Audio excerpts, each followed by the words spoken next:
Hey guys, Weekly Piano here with video number 1 in Jazz Lessons for the Classical Pianist. The first thing we're going to talk about today is rhythm. So for rhythm, let's go to the Count Basie Orchestra. This is one of the great foundations of rhythm that you can go to in the jazz world to hear the vocabulary that's still being used in a modern context rhythmically.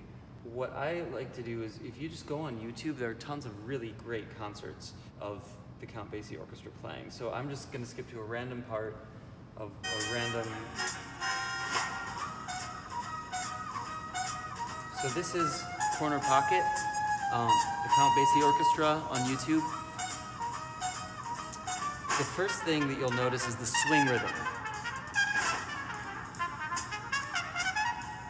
1, 2, da, da, da, da.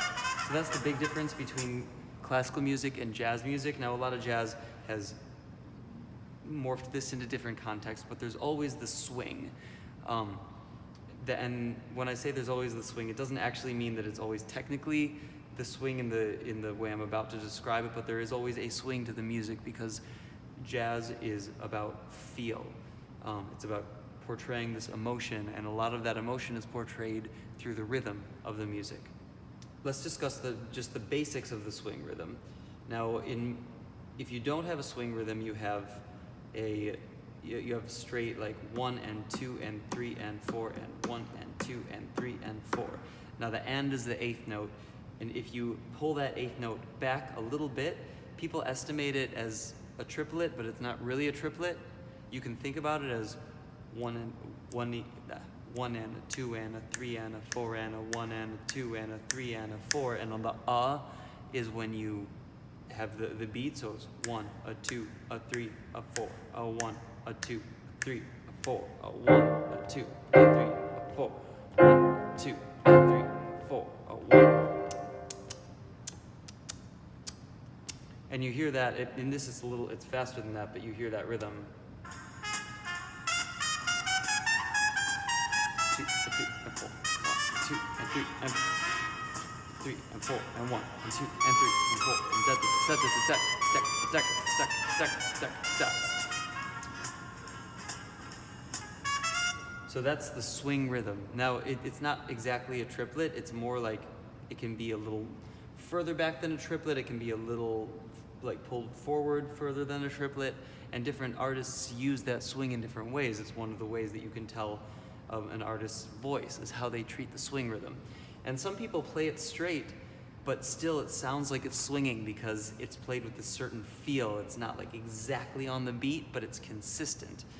That mentality is consistent throughout jazz.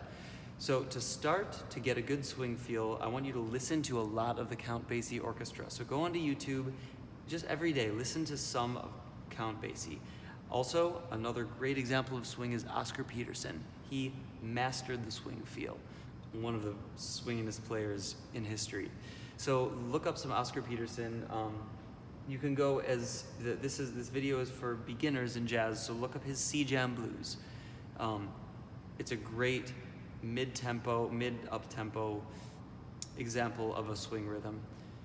You can try to play along to it, but I'd maybe wait until these later videos until you're playing along with the videos, unless you're advanced enough already to play along with them. But just try to embody that swing feel, and a lot of it is just listening and getting that in your ear. One thing that you'll notice is there's the combination of on and off beats. So if I were to play every on beat, if I'm counting 1, 2, 3, 4, 1, 2, 3, 4, 1, 2, 3, 4. That doesn't sound very jazzy, right? But if I have a swing rhythm and it's 1, a 2, a 3, a 4, a 1, a 2, a 3, a 4, and I put every other hit on an offbeat, it's 1, a 2, a 3, a 4, a 1, a 2, a 3, a 4, a 1, a 2, a 3, a 4, a 2. And that sounds much more swinging. And then if somebody's soloing over there,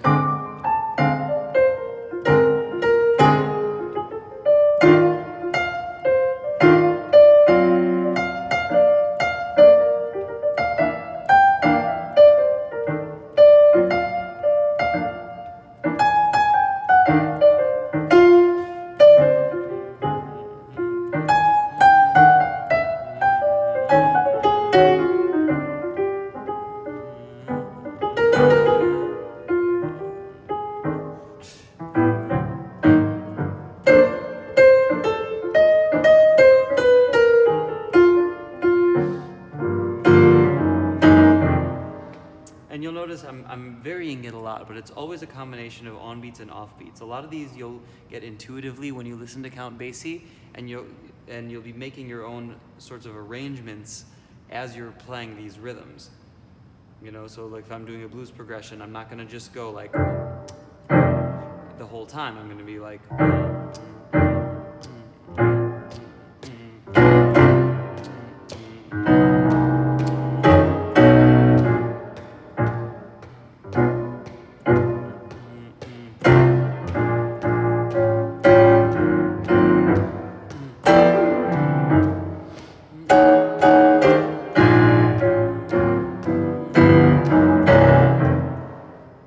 So there's a combination of on beats and off beats that is propelling you forward. And a lot of the times when you're comping, it's going to be interacting with the soloist. So depending on what they're playing, you'll do on and off beats in response to it. But in general, you'll notice it's always a combination of on beats and off beats, and listen to the vocabulary of the Count Basie Orchestra and how they play their, and how they structure their rhythms.